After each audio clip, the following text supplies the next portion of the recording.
Welcome back everyone. आज question number 24 से हम डिस्कशन अपना स्टार्ट करेंगे। ठीक है, so let's start discussing the question number 24। Now हम बात करें तो 24 के अंदर हमसे डायमेंशन पूछिए ML T-2 A-2 किसकी डायमेंशन यहाँ पे है।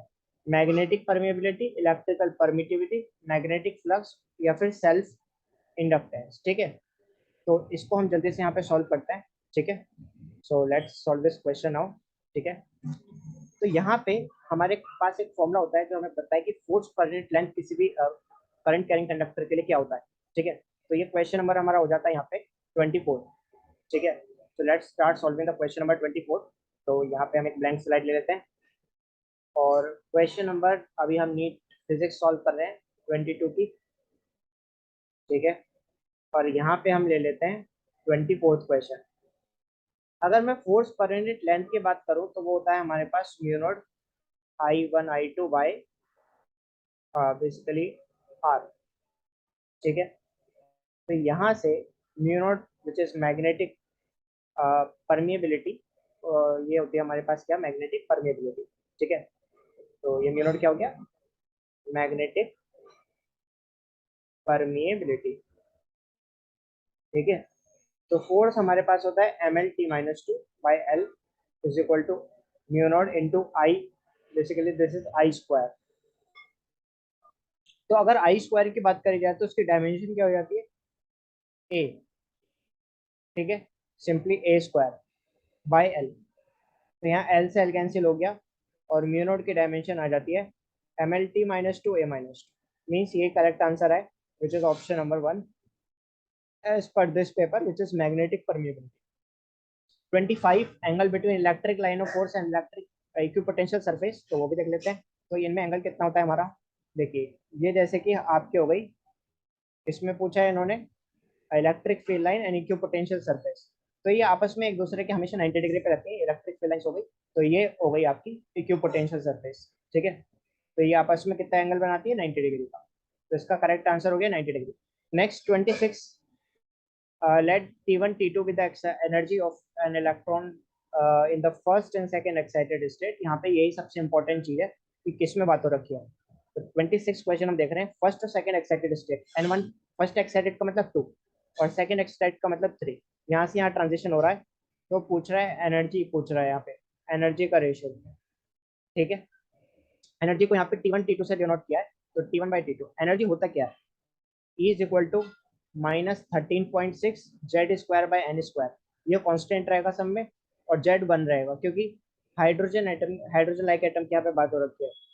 ठीक है, बोर हमेशा हाइड्रोजन लाइक एटम की बात करता है, तो जेड वन हो गया एन के square inversely proportional to the square, तो हो गया N2 square by N1 square which is 9:4। ठीक है, तो इस क्वेश्चन का करेक्ट आंसर हो जाता है ऑप्शन नंबर 7। ठीक है, अब हम आ जाते हैं 27 क्वेश्चन पे। तो it is very easy question, यहीं से सॉल्व कर लेते हैं हम। यहाँ पूछा क्या है हमसे, यहाँ पूछा गया है कि ABC the potential drop across PN junction are equal in the case. देखिए ये पॉजिटिव टर्मिनल है, ये नेगेटिव है। पी पी से पॉजिटिव जो रहा है फॉरवर्ड बायस। ठीक है, और एन से नेगेटिव जुड़ा है, ये भी फॉरवर्ड बायस। ठीक है, दोनों फॉरवर्ड बायस में हो गए। पॉजिटिव से पी जोड़ा है, अच्छी बात है फॉरवर्ड बायस में, लेकिन नेगेटिव से पी जोड़ा है, ये रिवर्स बायस हो गया। यहाँ नेगेटिव से एन जोड़ा है फॉरवर्ड बायस, पी से पॉजिटिव जोड़ा है फॉरवर्ड बायस, मतलब ये गलत, ये अलग हो गया इसका पोटेंशियल, इसका और इसका सेम है। आंसर आ गया ए एंड सी। चलिए आगे बढ़ते हैं और क्वेश्चन नंबर 28 देखते हैं। 28 में क्या कहा है, by convex lens has a radius of curvature 20 centimetre each.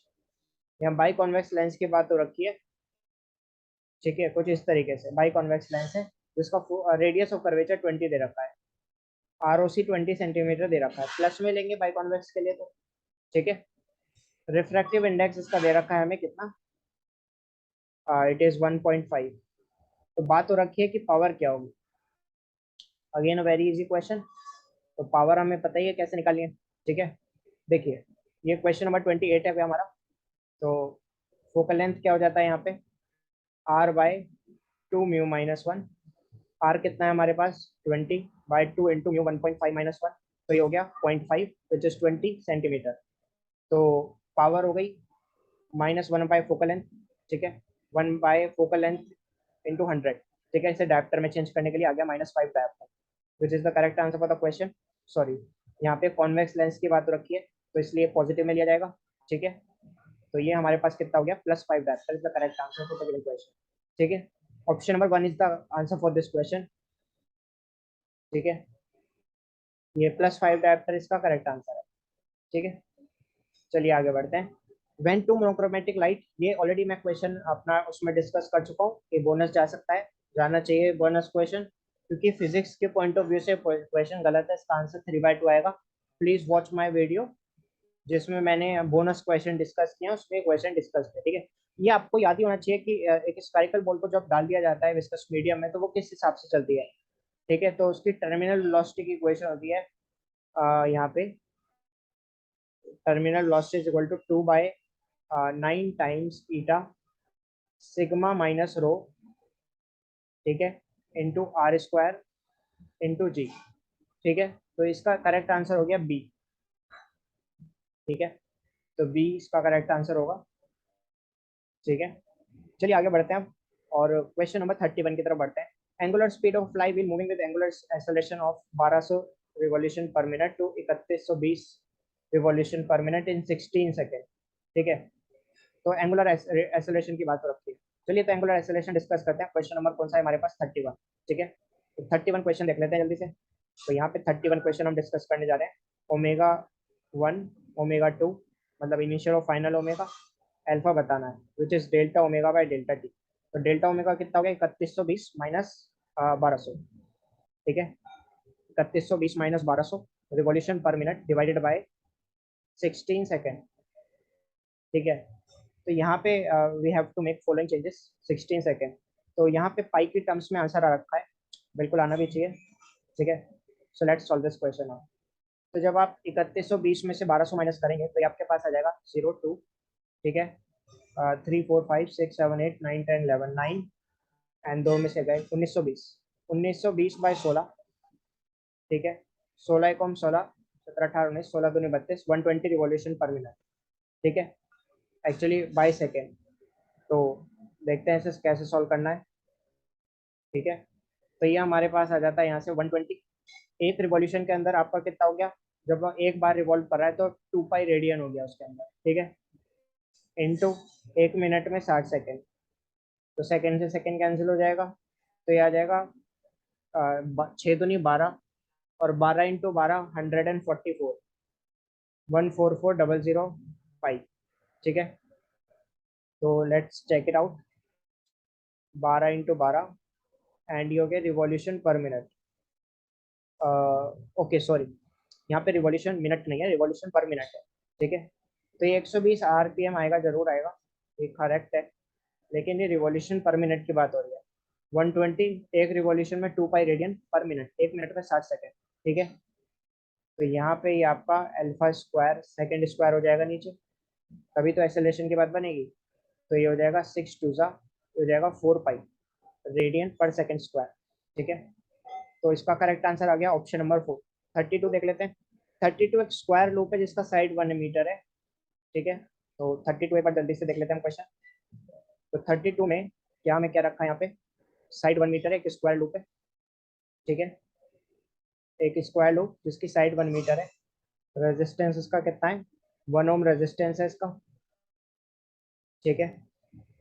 उसके अलावा आगे अगर देखा जाए, place in magnetic field 0.5 Tesla, यहाँ इसका मैग्नेटिक फील्ड कितना दे रखा है, 0.5 टेस्ला, ठीक है। If a plane if the plane of the loop is perpendicular direction of magnetic field, इसका प्लेन परपेंडिकुलर है, देखिए इसका मतलब क्या है, ये प्लेन है, मतलब सॉरी ये स्क्वायर लूप रखा है, मान लीजिए एक्स वाई प्लेन में रखा है, ये वाई एक्सिस है, ये एक्स एक्सिस है इसकी। तो अगर वो एक्स वाई प्लेन में रखा है तो उसका प्लेन परपेंडिकुलर है मैग्नेटिक फील्ड के, मतलब मैग्नेट यहाँ पे क्या कहा गया है, it's plane, the plane of loop is perpendicular to the direction of magnetic field, ठीक है। तो इस जो इसका प्लेन है, एक्स वाई प्लेन में इस टाइम रखा है, इसके परपेंडिकुलर है मैग्नेटिक फील्ड, मतलब जेड डायरेक्शन में मैग्नेटिक फील्ड। और इस लूप का, क्योंकि ये लूप एक्स वाई प्लेन में रखा है, तो इसका जेड डायरेक्शन में ही आएगा, ठीक है। अगर आप एरिया वेक्टर निकालेंगे तो वो भी जेड में आएगा और मैग्नेटिक फील्ड भी जेड में आएगी। तो दोनों ही क्योंकि जेड में आ रखे हैं, ठीक है, मैं इसको यहाँ पे रिप्रेजेंट करने की ट्राई करता हूँ। ये एस टाइप से बाहर ऊपर की तरफ एक्चुअली जेड एक्सिस में, अगर मैं इसको एक्स वाई में मान रहा हूँ, ये वाई मान रहा हूँ, मैं एक्स में मान रहा हूँ इसे, तो जेड में ही इसका एरिया आएगा और जेड में ही इसकी मैग्नेटिक फील्ड भी आएगी। दोनों के बीच में एंगल हो गया 0। ठीक है, हमें बताना क्या है, हमें बताना है मैग्नेटिक फ्लक्स। तो फाई क्या होता है, B dot A, B A cos theta, cos zero 1। Magnetic field कितनी है 0.5, एरिया वेक्टर कितना है, एरिया हो जाएगा हमारे पास स्क्वायर का area which is 1 into cos zero 1, ये 0.5 आ जाता है यहाँ पे वेबर। ठीक है, fourth option is the correct answer. उसके बाद 33 डिस्कस करते हैं। द डिस्प्लेसमेंट टाइम ग्राफ दे रखा है, एक 30 डिग्री बना रहा है पहला वाला और दूसरा वाला 45 बना रहा है। तो रेशियो ऑफ वेलोसिटी पूछा है, वेलोसिटी होता है क्या, displacement upon time, as simple as that. तो इसमें करना ही क्या है, सिर्फ 1030 बाई 1045 करना है। 1030 कितना होता है 1/√3। ठीक है, एंड क्योंकि 1030 होता है sine 30 which is half, cos 30 which is √3/2। Yes, तो 2 से 2 कैंसिल, ये 1/√3 हो गया। 1045 होता है 1, तो ये 1/√3 इसका करेक्ट आंसर हो गया, ऑप्शन नंबर सेकंड। चलिए आगे बढ़ते हैं अब। ओके, इसके लिए आपको ऑर्डर याद करना पड़ेगा। सबसे पहले क्या आता है, let's start writing the order. ठीक है, यहाँ पे इसका जो ऑर्डर आएगा that will be option, question number कौन सा है, 34। ठीक है, let's start solving the question number 34 now. So it starts with x ray. ठीक है, x ray, UV ray, gamma ray, infrared, microwave, radio wave. ठीक है, एक्सरे, गामा रे, एक्सरे के बाद आएगा एक्चुअली गामा रे। ठीक है, एक्सरे के बाद आएगा गामा रे, गामा रे के बाद आएगा यूवी, यूवी के बाद आएगा विजिबल, और विजिबल में आपको पता ही क्या आता है, विबग्योर। ठीक है, जब आप इस तरीके से बढ़ेंगे तो लैम्डा बढ़ेगा, एंड इधर बढ़ेंगे तो फ्रीक्वेंसी घटेगी। सो यहाँ पे अगर हम बात करें रेडियो वेव का, तो सबसे ज्यादा लैम्डा है, लेकिन यहाँ वेवलेंथ, या वेवलेंथ यानी कि लैम्डा सबसे ज्यादा किसका होगा, रेडियो वेव का। सबसे ज्यादा किसका यहाँ पे, और एक आ गया ऑप्शन 2, वो एक ही कोई ऑप्शन में हमारा, which is second answer is the correct one for this. ठीक है, चलिए आगे बढ़ते हैं अब और क्वेश्चन सॉल्व करते हैं। 34 के बाद हमारे पास आ जाता है 35। ठीक है, 35, दो होलो स्फेयर है, चलिए बना लेते हैं, सीधे सॉल्व कर लेते हैं। दो होलो स्फेयर्स हैं, R1 R2 के, R1 बड़ा है, ये R1 है, ये R2 है। ठीक है, इक्वल चार्ज है, इस पे भी क्यू है, इस पे भी क्यू है। पोटेंशियल वुड भी, तो इस पे पोटेंशियल कितना होगा, V2 के क्यू, चार्ज तो सेम है, बाई R2। और एक के V1 क्या होगा, V1 इज इक्वल टू के क्यू बाय R1, क्योंकि R1 बहुत ज़्यादा है तो इसलिए V1 कम हो जाएगा किससे, V2 से, तो V2 आपका ज़्यादा हो जाएगा। तो potential will be more on the smaller square, option 4 is the correct answer. ठीक है, इसी के साथ सेक्शन ए कंप्लीट हो जाता है, and let's move to the section number second. ठीक है, इसमें पहला क्वेश्चन हमारे पास आ जाता है, एक कैपेसिटर है, कैपेसिटर 900 पिकोफैरेड है, इस charge fully by 100 volt battery से इसे चार्ज किया गया, then it is disconnected from the battery and connected to the another uncharged capacitor, इस तरीके से। ठीक है, सेम, तो energy stored in the system. ठीक है, तो पहले इनिशियल स्टेज में हमसे क्या पूछा है इसमें डायरेक्टली, कि द इलेक्ट्रोस्टैटिक एनर्जी। ठीक है, तो एनर्जी क्या होता है, एनर्जी का फॉर्मूला हो गया हमारे पास, ये 36 क्वेश्चन हम कर रहे हैं, C1 C2 upon 2 C1 + C2 delta we का स्क्वायर। तो C1 9 into 9/2 into 9 + 9 18 into delta we, delta we कितना है 100। ठीक है, 100 का स्क्वायर, तो ये हो जाएगा आपका 10⁴। सो ये 2 एज इट इज रह देते हैं, 9 × 2 = 18, तो ये हो गया 9/4 इंटू 100 इंटू 100। ठीक है, 425 सा, तो यहाँ से आ जाता है into 10 as well as pico, pico means 10⁻⁻12, 9 9 5 सा 45, 225 इंटू 10⁻⁻10। ठीक है, और इन्होंने आंसर किस टर्म्स में पूछा है यहाँ पे, ओके, तो इससे हम क्या लिख सकते हैं further, 2.25 10⁻⁻8। So let me check कि यहाँ पे क्या गड़बड़ हो रही है। Okay, 900 pico farad, actually 9 pico farad नहीं है। ठीक है, 900 है, तो यहाँ पे 2 जीरो, यहाँ पे एक्चुअली इंटू 10⁻2 और करेंगे ओवरऑल। ठीक है, तो ये हो जाएगा आपका फाइनल आंसर 2.25 10 की पावर -6, या हम इसे सिंपली लिख सकते हैं 2.25 माइक्रो जूल। ठीक है, first option is the correct answer. Volume occupied by the molecule contained in 4.45 kilogram water at STP intermolecular force vanish कब हो जाएंगे। ठीक है, सो 37वां क्वेश्चन अब सॉल्व करते हैं जल्दी से। ठीक है, तो यहाँ पे हमें पता है कि मोल्स का फॉर्मूला क्या होता है, वॉल्यूम बाय 22.4, मोल होगा given weight upon molecular weight, हो गया 18, वी बाय 22.4। ठीक है, तो वेट कितना है हमारे पास, 4.5 इंटू 10 की पावर 3। ठीक है, 4.5 इंटू 10 की पावर 3, और ये 22.4 लीटर होता है। तो इसको मिलीमीटर एम एम क्यू में मीटर क्यू में कन्वर्ट करने के लिए 10 की पावर -3 से मल्टीप्लाई करना पड़ेगा, डिवाइडेड बाई 18। ठीक है, एंड 3 5 15। ठीक है, ये 3 5 15 हो गया, 3 6 18, एंड 6 18 हो गया। यहाँ पे 4 बचता है, 6 7 42, अप्रोक्सीमेटली 3.7। जब आप उसको सॉल्व करेंगे अप्रोक्सीमेटली 5.6 के अप्रोक्सीमेटली आ जाएगा। ठीक है, क्योंकि ये आपका हो जाता है डेट इंटू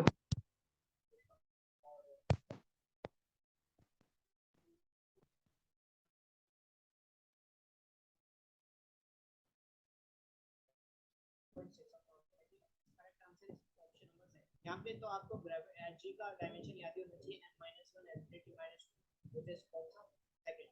इनका सेकंड आ गया, तो 2 3 में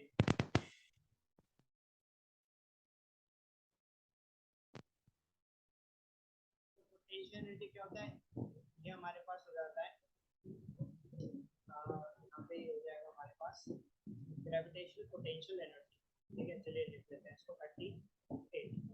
ठीक है, so let's solve the 38 question now. 38 question में ग्रेविटेशनल पोटेंशियल एनर्जी की बात हो रही है। ठीक है, क्योंकि हमारे पास क्या हो जाती है, जी m1 m2 1r, जी हो गया m-1 l3 t-2 into m1 m square divided by l, तो l स्क्वायर हो जाएगा यहाँ से, और ये m हो जाएगा ml2 t-2। ठीक है, तो बी का फोर्थ आ गया। अभी ऑप्शन पता है। ठीक है, ग्रेविटेशनल पोटेंशियल हो गया, और ग्रेविटेशनल डेंसिटी क्या हो जाती है, इट इज बेसिकली यूनिट,